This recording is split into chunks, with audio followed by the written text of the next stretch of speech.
Estamos iniciando mais um Tempo de Conexão. O Tempo de Conexão acontece nas últimas quintas-feiras do mês aqui na CCZS. É um podcast voltado para o empreendedorismo e mercado de trabalho. E hoje nós temos a honra de receber aqui o meu amigo Kleber Vasconcelos. Eu vou fazer uma apresentação do Kleber aqui.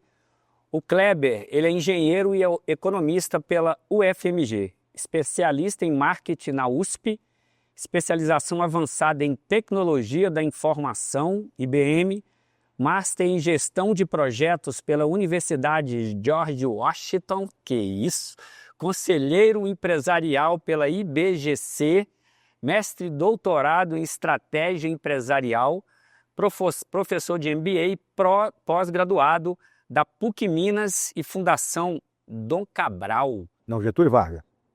Tá Dom Cabral aqui. Você me derrubou, então. FGV. Você me derrubou. FGV. Cara, que currículo é esse? Kleber, prazer enorme ter você aqui conosco para mais esse tempo de conexão, né? E com esse currículo tão extenso, nós vamos sugar bem aí da sua experiência profissional.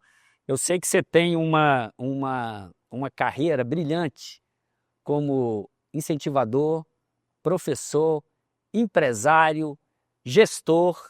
Me conta como é que começou isso, como é que é o início do Kleber. Bom, eu acho que é importante falar, porque tinha tudo para dar errado, né? Meus pais são funcionários públicos e, na época, funcionário público não tinha esse glamour que nós temos agora. Ganhava... Tem, o pessoal ganha bem, tem benefício, tem aquelas coisas todas. Então, meus pais levavam a vida modesta. Eu nasci num conjunto habitacional que era para os funcionários públicos. E BH. E logo, como minha mãe trabalhava e meu pai também, com 3 anos, eles ouviram por bem de me colocar numa creche primeira de Belo Horizonte, chamado Instituto Armanelli, que ficava ali na Nova Suíça, o único de Belo Horizonte. Era de um médico que pegou esse know-how nos Estados Unidos. Era um quarteirão ali na Nova Suíça. Era não vou dizer internato, mas você ficava o dia inteiro lá. E lá você estudava como qualquer menino. E depois eu fiz também o primário lá. E você aprendeu várias coisas lá. Era ensinado lá plantar, colher, cuidar de animais, cozinhar, teatro, fora as atividades normais de um curso qualquer. Ou seja, meus pais investiram na minha formação. Ao invés de eles comprarem carro ou comprarem outras coisas, eles investiram em mim e eu fui estudar. Saindo do Armanelli, eu fui estudar no Loyola, que era, na época, um dos melhores colégios de Belo Horizonte.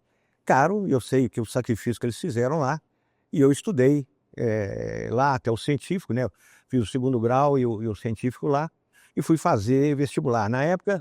Perdão. Eram quantos irmãos? Nós somos 3 irmãos. Eu sou o mais velho, tenho irmã do meio e tenho o descuido, que é o irmão mais novo.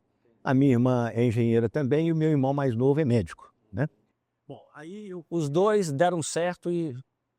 Olha, o caminho foi mais ou menos assim, né? E a minha irmã, eu fiz uma ajuda a ela para ela definir o que ela queria fazer da vida, porque ela formou engenharia e eu já mexia com tecnologia e ela terminou mexendo com tecnologias também. Bem, no vestibular, na época, era aquele vestibular geral para todo mundo. Que ano é isso, Kleber? Eu nunca sabia. 69, Você vai 70. ter que confessar a sua idade. 70. Não tem problema nenhum. E no vestibular era no Mineirão, né? Qualquer curso você fazia o vestibular ali. Então a nota era única para todo mundo. Era no Mineirão? No Mineirão. O estádio? O estádio do Mineirão. E aí colocava... Cada um com a sua prova. Não, sentado no cimento mesmo. Cara, eu ia colar demais. Não colava. Eu ia passar em medicina, eu vou te falar logo. Era longe. Eu ia passar em medicina. Era longe, difícil e cheio de pessoas tomando conta daquilo. Eu tirei 13º lugar no geral. Eu ia tirar primeiro. Pois é. Vou te dizer. Eu não tive essa competência e fui 3º em engenharia. E fui fazer engenharia sem querer fazer engenharia. porque eu queria sempre trabalhar com eletrônica, porque eu já tinha feito um curso técnico de eletrônica, mas não tinha naquela época nada parecido.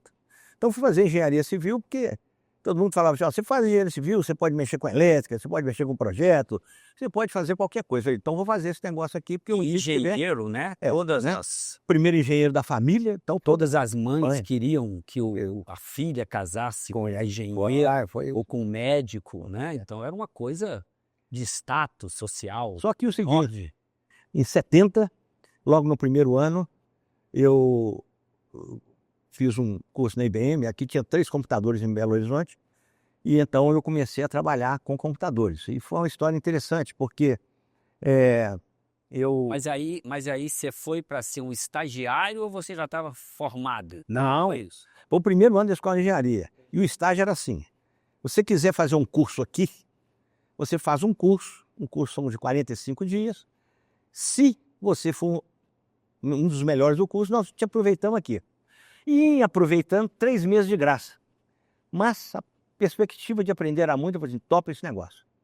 E passei, fiquei 3 meses de graça, depois fui estagiário dessa empresa.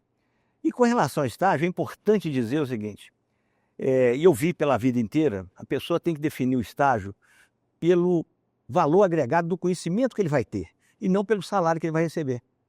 Porque na engenharia eu tive vários colegas que tinham estágio muito melhor do que o meu, ganhavam muito mais, e depois a hora que eu formei, teve uma época que, para você ter uma ideia, na escola de engenharia tinha 3 quiosques das 3 maiores consultoras do Brasil, poder pegar os engenheiros que estavam formando lá.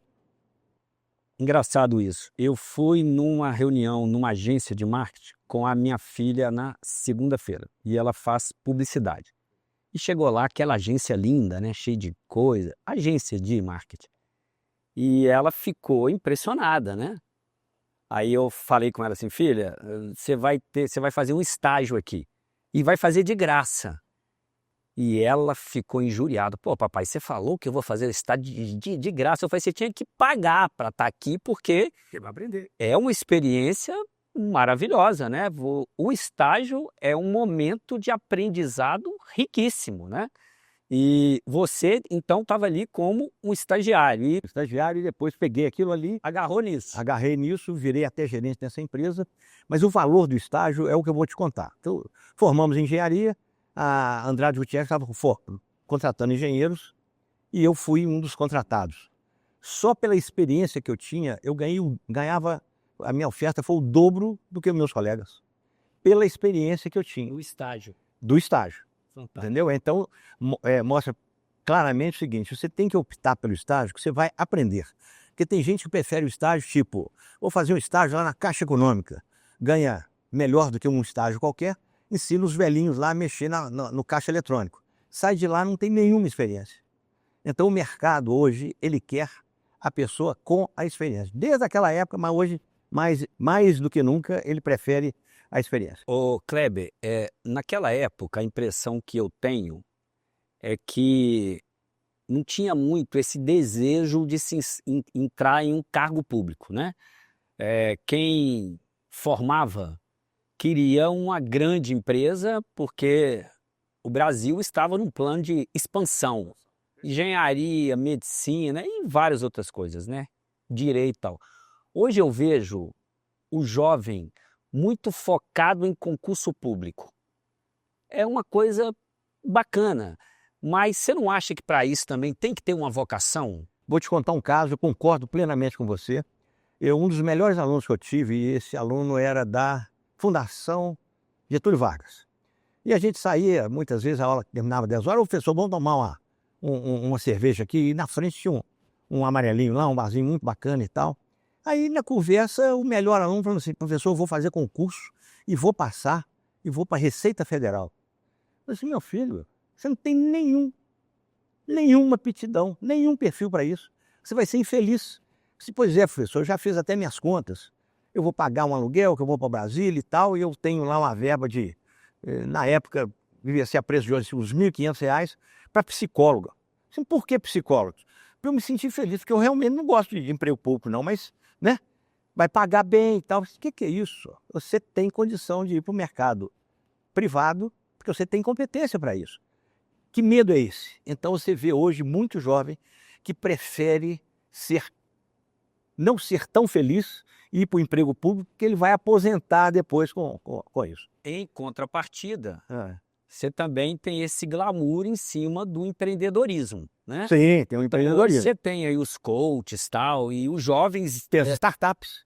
startups, você tem muito essa questão da rede social, Sim. onde a coisa é super glamorizada. E ser empreendedor é a receita de realização e de sucesso, né? Na hora que se ouve a palavra assim, empreendedor, eu vejo que na cabeça do jovem, pô, esse cara é um empreendedor, ele tem muito dinheiro, a vida dele é muito, muito massa, bacana, Tem um demais, glamour, um glamour muito grande. mas não necessariamente ele vai ter sucesso. Exatamente. Quando você forma, você vai trabalhar numa grande empresa, certo? Naquela época, sim. Sim. Você procurava isso. E depois tinha as outras empresas menores e tal, mas raramente você via uma pessoa falando, vou fazer concurso. Raramente. E quando que você decidiu ser um empresário? Como é que foi, né? essa... Esse negócio de virada? empresário é interessante. Então, da Andrade Gutierrez, eu fui para São Minas. No início, meu número de registro era 50, quando saía lá, o número de registro estava 25 mil, né? Então, nós fizemos todos os projetos de sistemas, porque eu sou egresso da IBM, só para voltar um pouco, mas explicitar, hoje a tecnologia da informação, na época era cérebro eletrônico.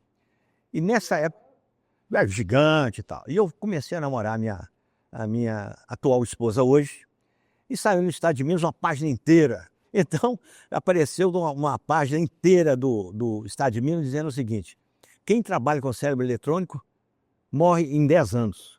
Meu sogro olhava para mim com a cara diferente assim. E a sua esposa super feliz, eu vou ficar viúvo. Pois é, e 10 anos, esse cara, né? Mas você vê como é que as coisas mudam ao longo do tempo, né? Quer dizer, uma coisa que falava que você... e eu pegava aqueles mainframes enormes. Por que falavam isso? Por que falavam que ia durar 10 anos? Porque, da mesma maneira que falaram que o micro-ondas ia matar você porque tinha gás, não sei o quê. Então tem certas coisas que não só a empresa, como o mercado trabalha meio contra. Por exemplo, quando você começava a fazer sistemas, todo mundo falava o seguinte: ih, vai entrar sistema aqui, vai dar demissão para todo mundo. Então, os sindicatos, todo mundo, esse negócio aí vai matar. Que hoje é o que falam da inteligência artificial. Exatamente, né? Vai Mas é uma evolução aí. Então, na São Minas, eu voltei, tive um retrocesso. Eu falo retrocesso porque eu nunca quis ser funcionário público, de jeito nenhum, para a tristeza dos meus pais, e vim para a Prodenge. Na época que o Eduardo Azevedo era o presidente da Prodenge, eu fui ser um superintendente de planejamento da Prodenge. E a Prodenge fez até um trabalho legal, porque pegava aquelas carretas, ia lá para os interiores de Minas, tirava as carteiras, e muita gente que não tinha... Fui na época realmente do Eduardo. O Eduardo era egresso da IBM também, e eu fui lá com algumas missões assim mais estratégicas, da moralidade num comitê de compras, né? Porque existiam coisas não ortodoxas, né? Mas eu fiquei 2 anos lá e vi que realmente o meu negócio não era aquele, né? Aí fui trabalhar na Mitsubishi, Kawasaki, Vale, uma joint venture daquilo ali, e comecei aí a carreira de executivo. E na Prodenge era o superintendente, fui ser superintendente nessas empresas multinacionais, e depois eu fui trabalhar nos cartões Visa e Mastercard, trazendo para o Brasil. Naquela época, você só tinha cartão Credit Card, American Express muito pouco, eram os cartões que tinham naquela época. Você ia num banco, quero um cartão de crédito. Aí o banco te vendia para Credit Card, o banco ganhava uns R$50, R$100 a nível de hoje, e te vendia, então você era cliente do Credit Card. Aí nós trouxemos aqui um sistema, o maior sistema que processa cartões no Brasil, no mundo inteiro, que veio de Orlando, e o investidor gastou 3 ou 4 milhões de dólares para colocar aquilo, e é o que temos hoje no Brasil. Qualquer banco, eu quero Mastercard, eu quero Visa e tal. Essa solução ela nasceu com a minha equipe aqui, né? Bacana. E foi uma história muito interessante. E de lá eu fui para o banco, fui ser diretor de banco, tive a experiência no lado financeiro, desenvolvemos várias coisas interessantes, a equipe era muito competente, e depois voltei para os cartões. Quer dizer, na realidade, esse negócio de ir e voltar dos cartões é uma experiência que eu dou para as pessoas. Quer dizer, entre e saia pela porta da frente. Eu fui treincidente nos cartões, né? Quando eu ficava em alguma coisa não me agradava, eu, ao invés de ficar criando caso, saía, tinha mercado, depois sempre a porta estava aberta para eu voltar. Você trabalhou com muitas pessoas, né? Sim. Quem está ali num cargo executivo e de projetos grandes, você trabalhou com muita gente.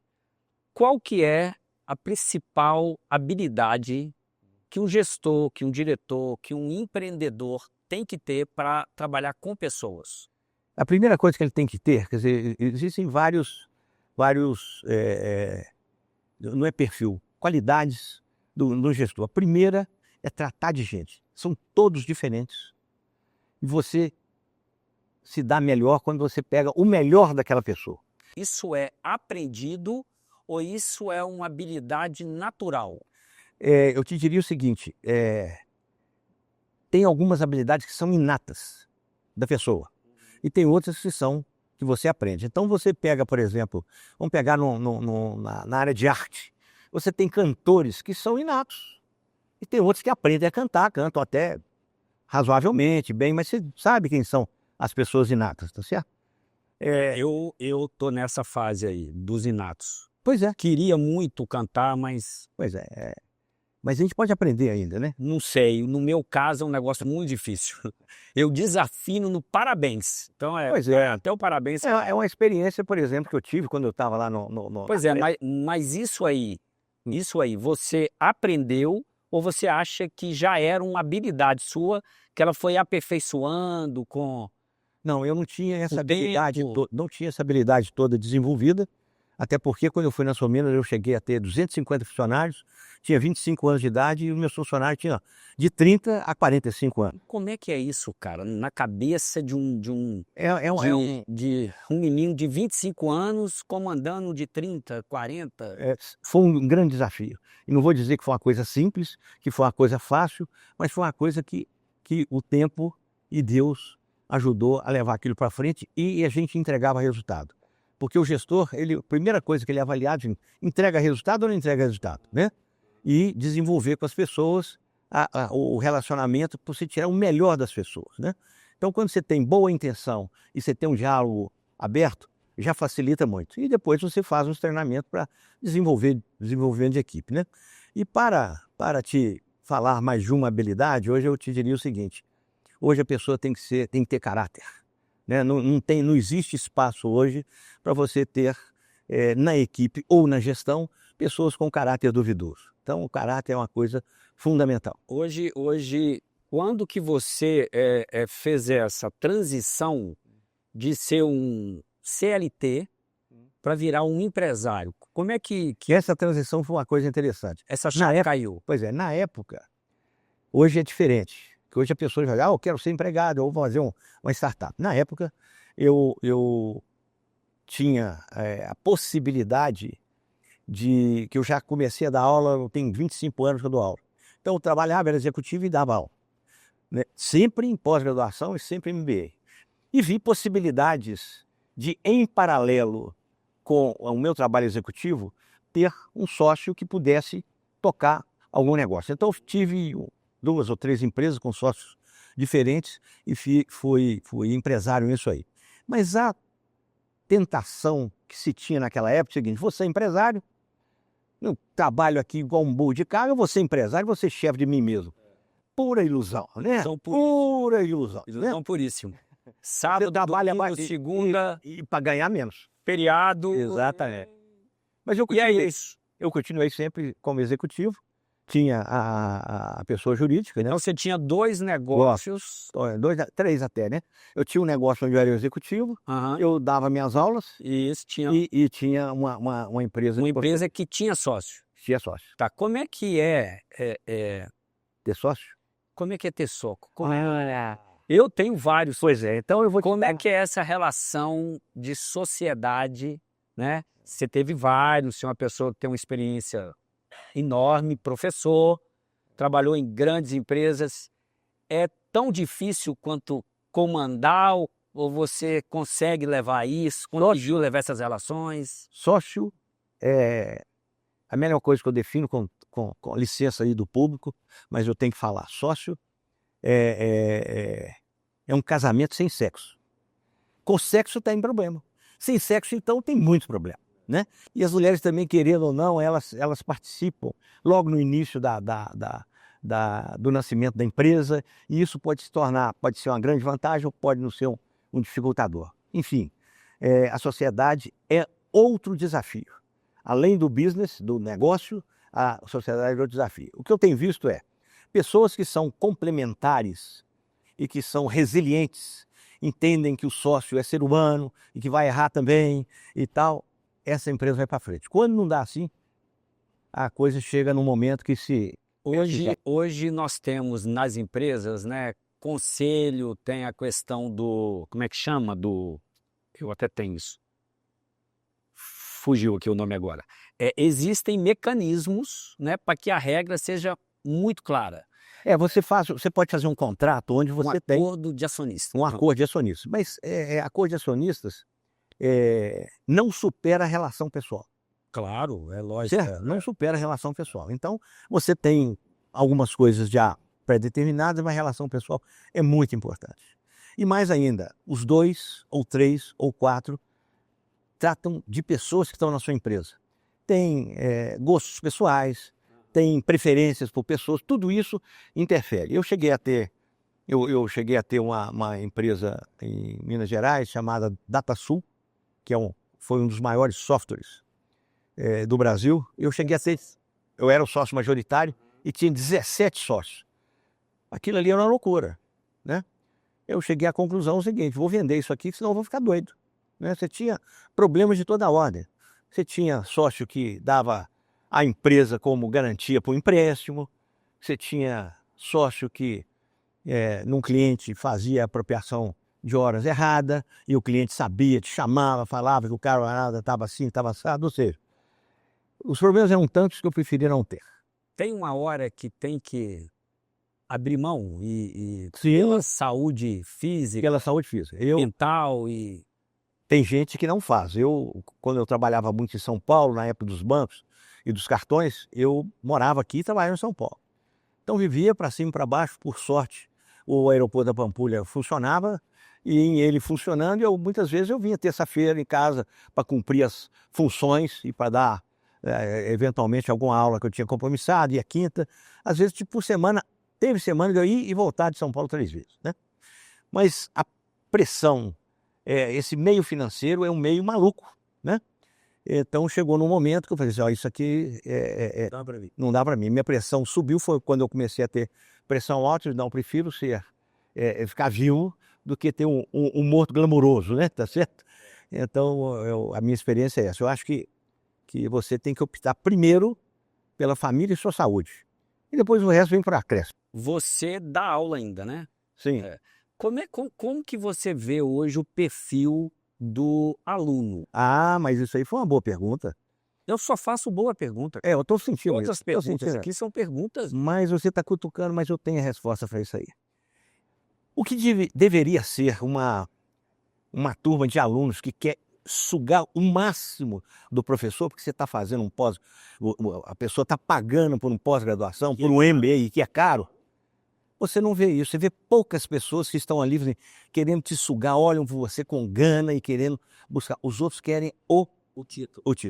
Achando que você tem dois cursos, 2 especialização, 2 pós-graduação, vai te fazer ser mais palatável para o mercado. Mentira. O mercado quer o seguinte: o que você faz e entrega. Qual é o seu resultado? Sem resultado não adianta. Então, é mais fácil você aprender aquilo que você está pagando, investindo, para que você melhore o seu resultado, do que o seu papel lá falando: fez, é muito bom. Então, você sabe isso, sei. Você põe para o camarada fazer, ele não sabe, né?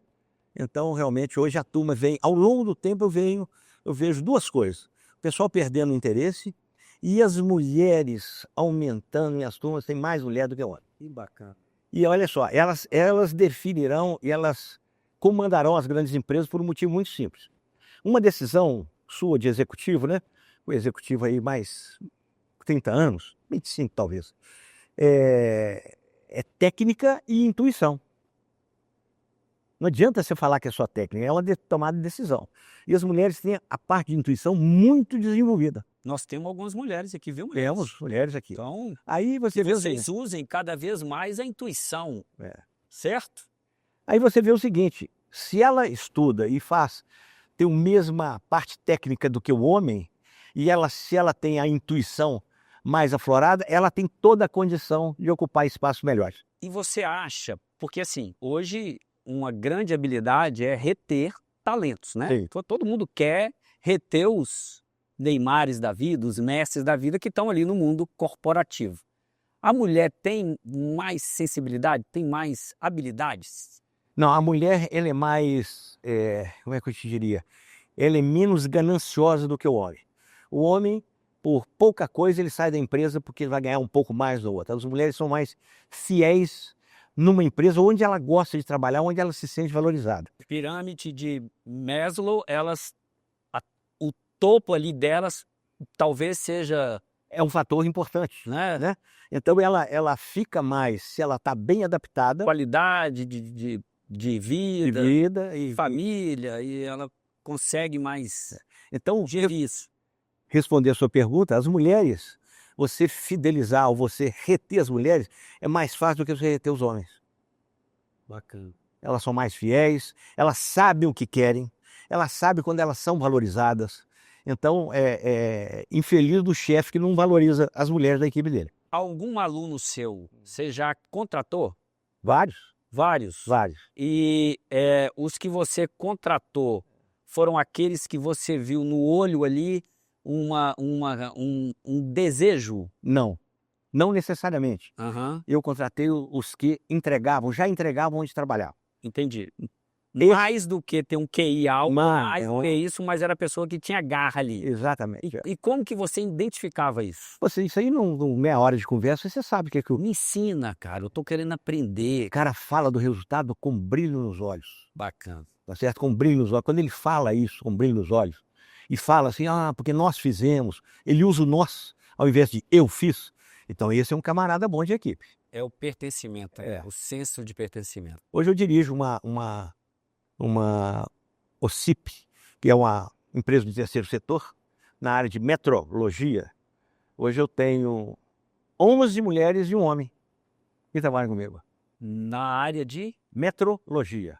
Explica melhor. Me explica melhor. Metrologia é a ciência das medições, né? Uhum. Então, medições é uma coisa tão importante, né? A gente se lembra sempre do Inmetro, mas as pessoas não dão valor a isso, né? Então, quando você fala de medições, eu vou dar um exemplo clássico aqui. Você leva normalmente a sua avó, por exemplo, no médico, e o médico fala assim, dona fulana, a senhora está com pressão alta, vamos dar aqui um remedinho para a pessoa, tá? Para a sua avó, no caso, né? Mas depois ela vai num outro médico e fala assim, ué, dona fulana, a senhora está com pressão muito baixa. Aí, tira o remédio, dá um remédio para aumentar a pressão dela. Ou seja, hoje, aquele aparelho de pressão, a gente tem um palavrão, né? Ele chama esfigmomanômetro. Ele tem que ser calibrado. O que é calibrado? Calibrado é quando ele fala assim, olha, isso aqui é 12 por 8, é 12 por 8. Se ele não está calibrado, ele pode dar 13 por 9, ele pode dar 14 por 9. E os médicos não acreditam nisso. Tem uma lei federal que obriga o médico a fazer a calibração do esfigmomanômetro por ano. E então, a sua empresa faz isso? Ela promove os laboratórios que fazem as calibrações. Ah, tá. Então você faz a certificação. A certificação dos laboratórios. E por que você tem tanta mulher e não tanto homem? Coincidência, num determinado momento, e depois propositadamente, porque começamos com as gerentes e tal, e elas mesmo, na hora que vão entrevistar, vem o brilho nos olhos das mulheres. E eu não vou questionar. Nós temos que tomar cuidado com essa mulher. Não, tem pessoas lá que tem 6 anos de rede, tem 8 anos, tem 3 anos, e começa lá como estagiária. Lá é o seguinte, o caminho das pedras começa como estagiário, não vamos ver como é que a coisa funciona. Eu tenho gerente que começou como estagiário. Ô Kleber, nós temos algumas almofadas aqui. Eu vou voltar para aquela câmera ali, ó. Bondade, alegria, amor, fidelidade. Isso aqui são os frutos do Espírito que está ali em Gálatas, capítulo 5. Domínio próprio. Põe aí, por favor. Mansidão. Paz. Paz. Você estica aí para pegar paciência ali, né? Ciência. E paciência. Qual desses frutos do Espírito aqui que você acha que um colaborador deve ter? Eu deveria falar vários, né? Mas para mim, o principal, alegria. Alegria. A pessoa tem que trabalhar com o que gosta. Ele chegar no trabalho e não falar assim, nossa, mais um dia de trabalho. Não, ele chegar com alegria, com bom ânimo, né? Muda tudo, né? Muda tudo. Setup da mente. Aí, na hora que ele está com alegria, ele pega, por exemplo, paciência. Às vezes você pega sempre uma pessoa do outro lado do telefone, impaciente, com agressividade. Então ele tem que ser paciente, ele tem que ser bondoso, ele tem que entender que nós estamos ali para servir. Nosso objetivo é ajudar as empresas a terem qualidade. Eu sempre falo assim, que o motivo de uma empresa existir é porque alguém tem uma dor. A partir do momento que aquele cliente, a pessoa que está do outro lado, não tem essa dor mais, a gente deixa, né, de ter a sua função. De ter a sua função. Então a gente tem que fazer o máximo possível e ser melhor em resolver essa dor. E para um colaborador que esteja num cargo executivo, qual o seu conselho desses frutos do Espírito aqui, dessas características que você acha que seja fundamental? Eu vou falar uma que está fora da característica, mas é fundamental. Um executivo hoje que não planeja, ele está com os dias contados. Mas a característica dele pessoal deve ser uma pessoa alegre, deve ser uma pessoa paciente, porque até os funcionários têm dias ruins, né? Tem aqui mansidão, não vou dizer, mas paz de espírito, né? Domínio próprio, né?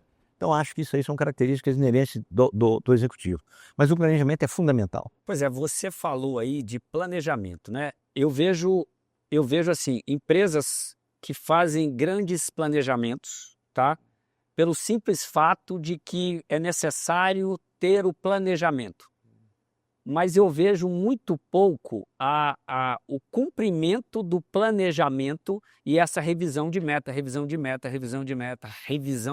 Como é que você enxerga isso?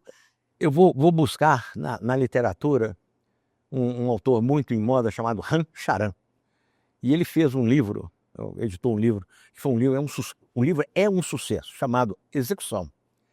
Então você vê o seguinte, se você faz um planejamento sem visualizar a execução, você vai fazer um planejamento para inglês ver. Mês que vem você troca as metas, no outro mês você troca as metas, no outro você troca também. Mas se você for uma pessoa que entrega, que vai fazer para entregar, ele vai planejar buscando toda a sua cadeia de funcionários para que todo mundo esteja comprometido para entregar aquilo ali. Então, a palavra mágica chama-se execução. Executor. Tem que ter ali a pessoa que vai fazer a execução. Você não planeja aquilo que você não vai cumprir. Kleber, conselho para os jovens, essa meninada, moçada que formou agora, que está começando, que conselho primeiro vou dizer você daria com toda essa experiência profissional sua? E como que você enxerga isso? Como é que você enxerga esse mercado? As gerações foram mudando ao longo do tempo. Eu fui um inovador na minha época, porque eu fui um irrequieto e mudava de empresas. Na minha época, o ideal é que você ficasse na empresa e aposentasse nela. Nunca foi meu sonho esse tipo de coisa. Hoje é o sonho da geração Z. E este elemento dessa geração, ele é incomodado com as coisas, ele quer subir rapidamente e não é muito afeito ao trabalho, ele não é muito afeito às normas. Então, o que eu digo para essas pessoas hoje, quer dizer, camarada hoje da geração Z, não gostam de telefone, gostam de celular, mas não gostam de telefone, não gostam de fazer conversas, trabalhar não é bem o forte. Eu já entrevistei vários, já tive pessoa que perguntou assim, o trabalho é todo home office, né, doutor? E outra, uma menina que ia entrar como estágio, né?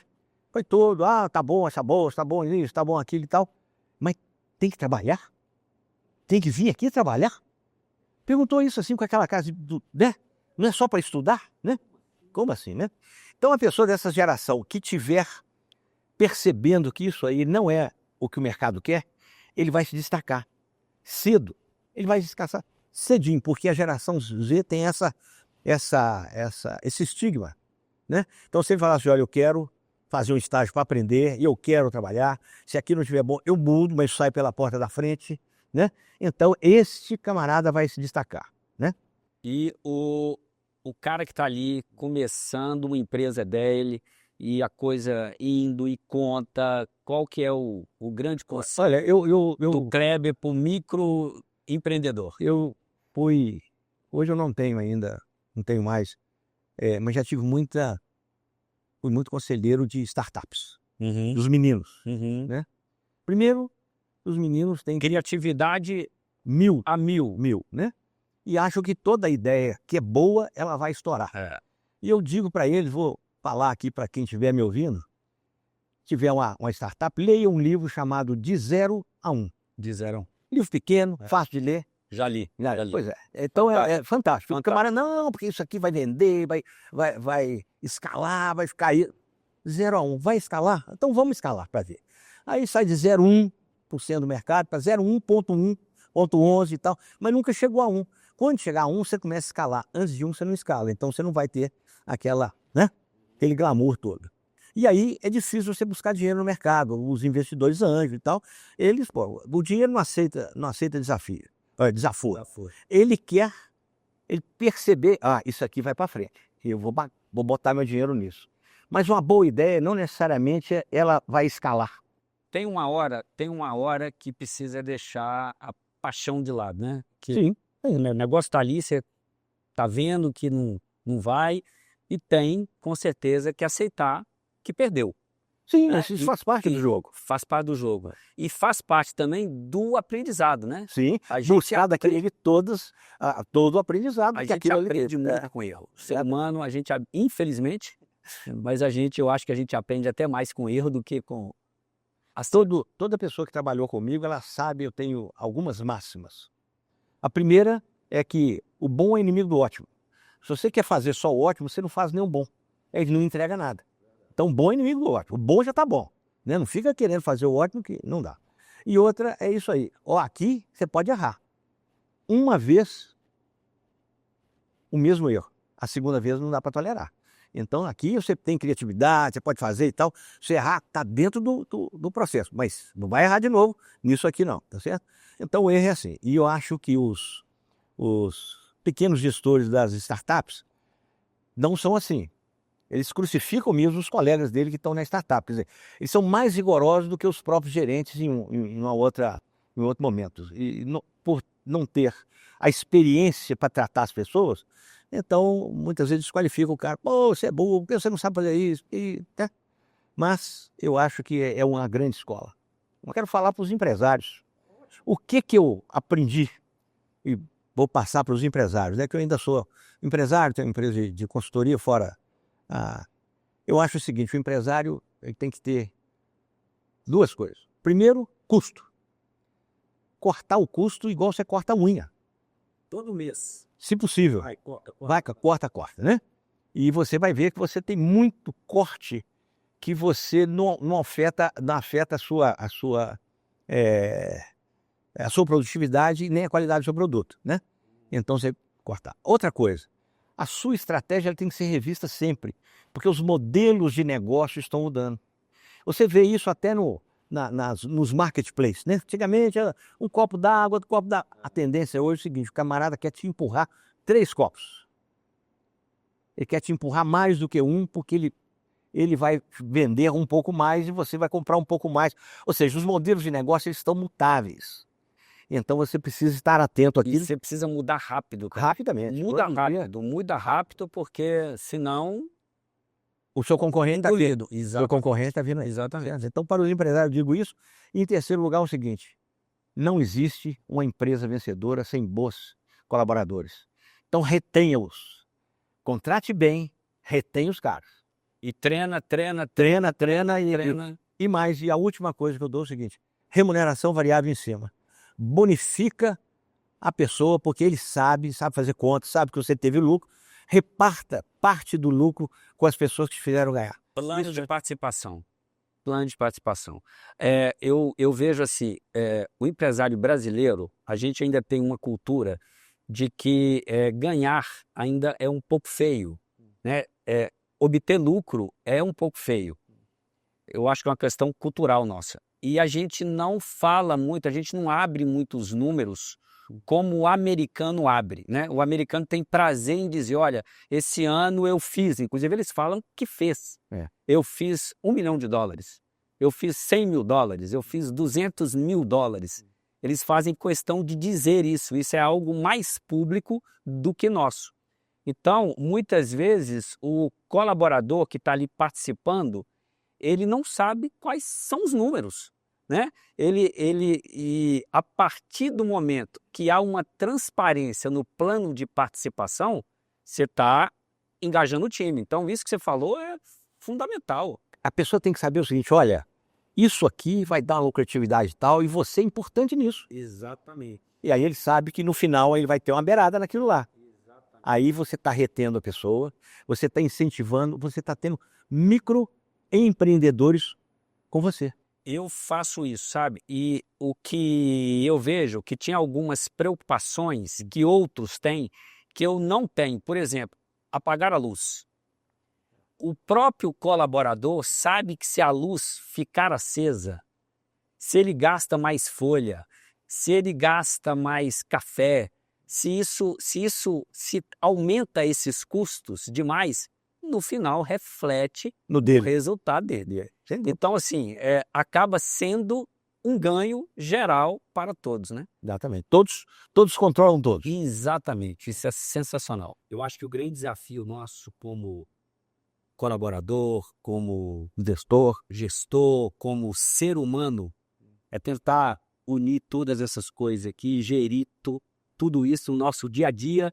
E quanto mais difícil é o nosso dia a dia, quanto mais difícil o desafio mais a gente tem que ter alegria, bondade, paciência, amor, fidelidade, domínio próprio, né? Porque quando as coisas começam a ferver demais, esse domínio próprio é algo fundamental. Clebão, eu queria te agradecer. Foi Eu que te agradeço, já. Sensacional, Agradeço. maravilhoso. Espero ter contribuído. Foi fantástico e eu queria, finalizando, eu queria que você deixasse uma dica de um livro e alguma série, podcast, algo assim que você... O livro eu diria, eu citei dois, e dois são muito importantes por motivos diferentes. Quer dizer, de 0 a 1 para o pessoal que está fazendo aí, começando seu negócio agora, e execução. Execução, para mim, é o livro da vez. Se você tiver uma pessoa, um funcionário, um estagiário, um executivo que não entrega, a vida vai ser curta. Então, as minhas bíblias são essas. Tá certo? Que é? De 0 a 1 e execução, do Rancharan. É assim. Estamos finalizando mais um Tempo de Conexão. O Tempo de Conexão acontece todo mês. Nos siga nas redes sociais. Abraço e até a próxima.